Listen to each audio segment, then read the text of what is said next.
Então, é o capítulo 16, não se pode servir a Deus e a Mamon, a verdadeira propriedade, o 9 e o 10.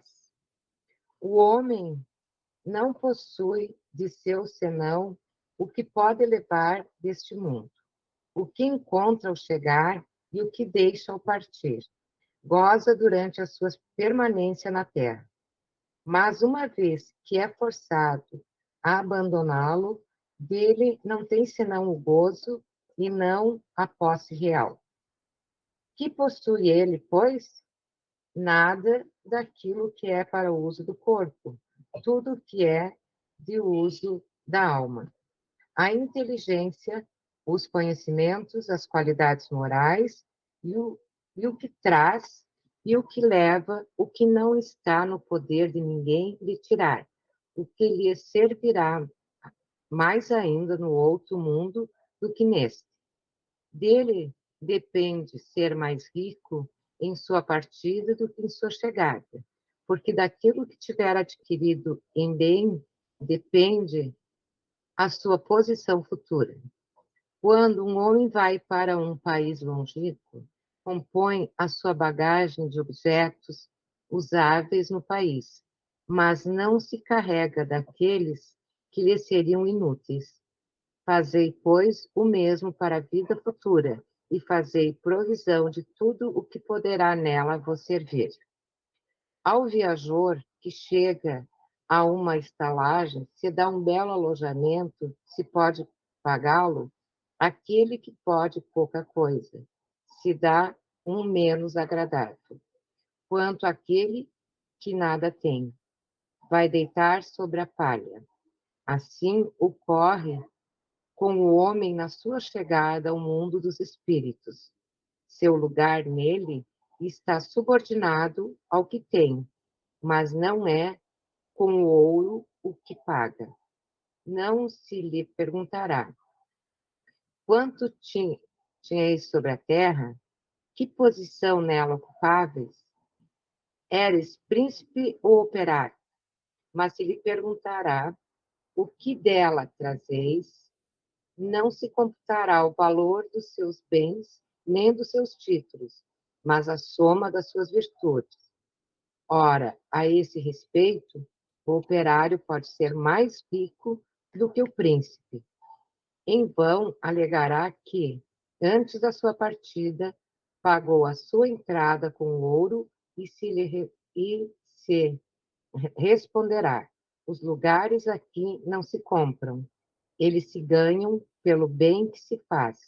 Com o dinheiro terrestre, pudestes comprar campos, casas, palácios. Aqui tudo se paga com as qualidades do coração. Sois rico dessas qualidades? Sede bem-vindo e ide ao primeiro lugar onde todas as felicidades vos esperam. Sois pobre? Ide ao último, onde sereis tratado em razão de que tendes. Pascal, Genebra, 1860. 10.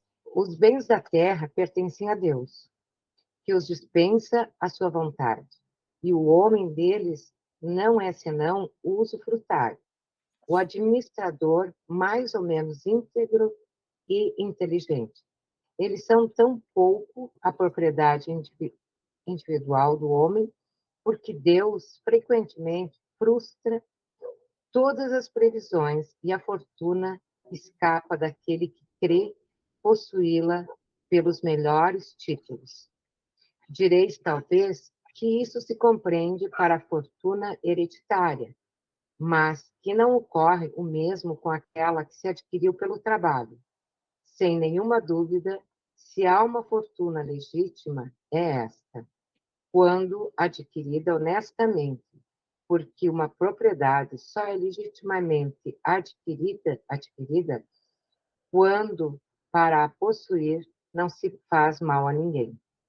Será pedida conta de uma moeda, mal adquirida em prejuízo de outro. Mas o fato de um homem dever uma fortuna a si mesmo leva mais dela em morrendo? Os cuidados que ele toma em transmiti-la aos seus descendentes não são frequentemente supérfluos? Porque se Deus não quer que ela lhes chegue às mãos, nada poderá prevalecer contra a sua vontade. Pode dela usar e abusar em sua vida sem ter contas a prestar? Não. Em lhe permitindo adquiri-la, Deus pode querer recompensar nele, durante esta vida, seus esforços, sua coragem, sua perseverança, mas se não a fez servir, senão a satisfação de seus sentidos ou de seu orgulho. Se ela se torna uma causa de queda em suas mãos, melhor fora para ele que não a possuísse. Perde de um lado o que ganhou de outro, anulando o mérito de seu trabalho. E quando deixar a terra, Deus lhe dirá que já recebeu a sua recompensa. M. Espírito Protetor, Bruxelas, 1861.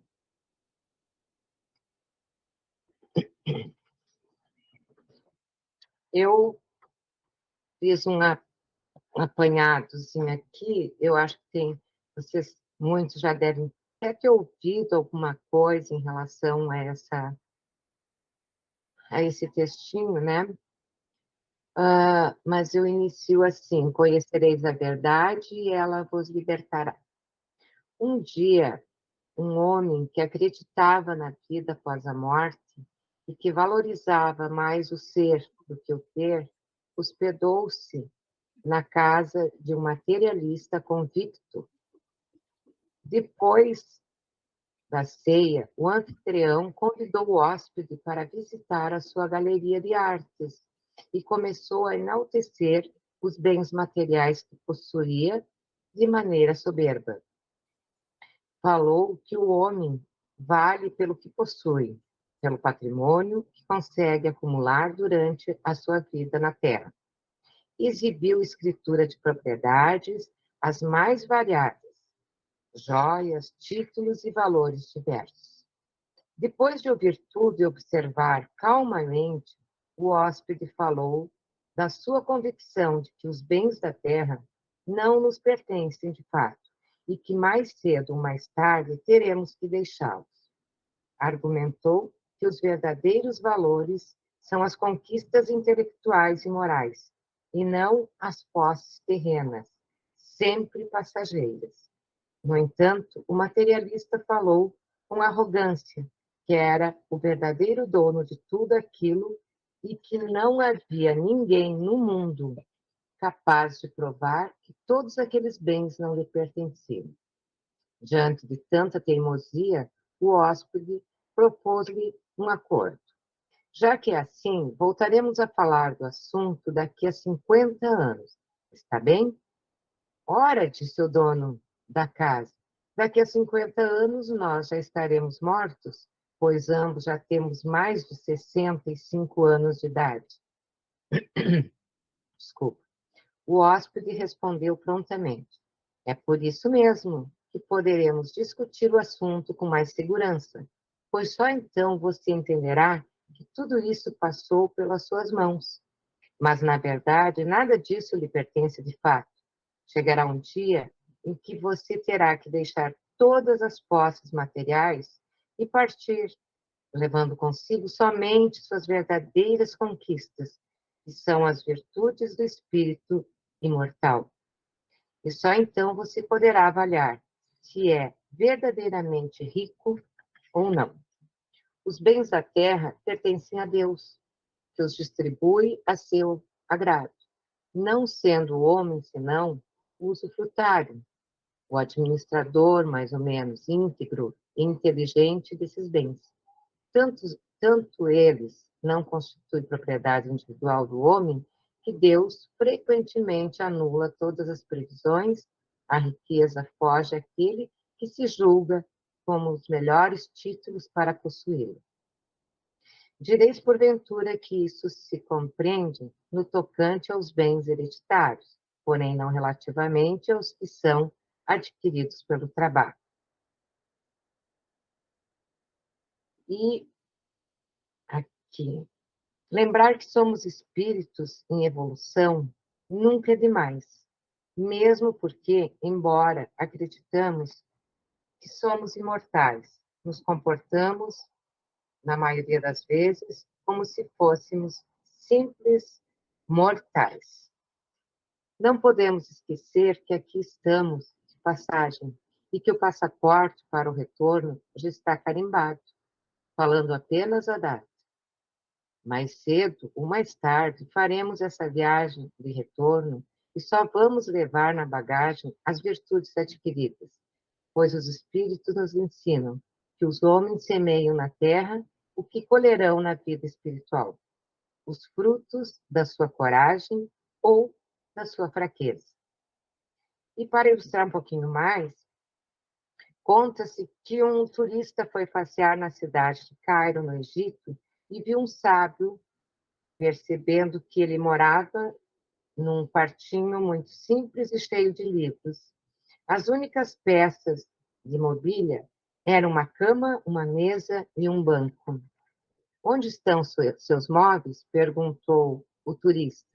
E o sábio, bem depressa, olhou ao seu redor e perguntou também: E onde estão os seus? Os meus?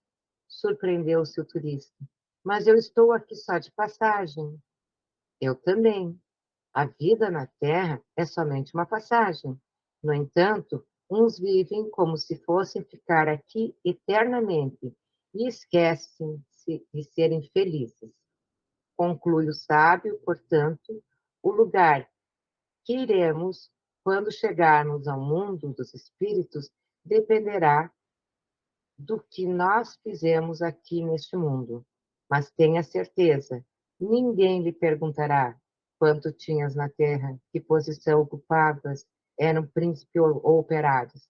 Na realidade, irão te perguntar que trazes contigo, avaliarão a soma das virtudes que engariou. O amor e o apego aos bens constitui um dos mais fortes obstáculos ao nosso adiantamento moral e espiritual.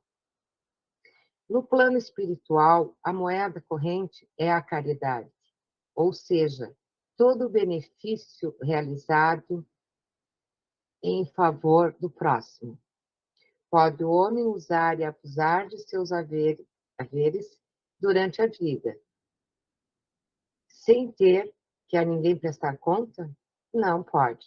Se o homem os utilizou somente na satisfação de seus sentidos ou do seu orgulho, melhor fora que não os tivesse possuído, pois a justiça divina lhe pedirá contas.